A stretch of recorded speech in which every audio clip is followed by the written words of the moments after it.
together as a kingdom nation whom God can use. And I'll keep on pushing for the building of our nation. I love the Philippines.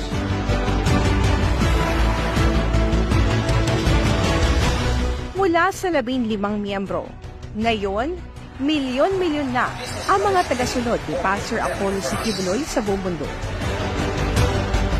A nation's success, including the kingdom nation, and prosperity is tied to its obedience to God and recognition of His laws and ordinances which are written in His Word.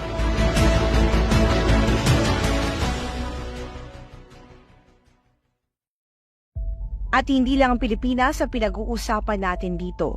Dahil establisado na rin sa iba't ibang panig ng mundo ang malawak na ministeryo ni Pastor Apollo, ang hubugin at palaguin ng espiritual na buhay na sangkatauhan.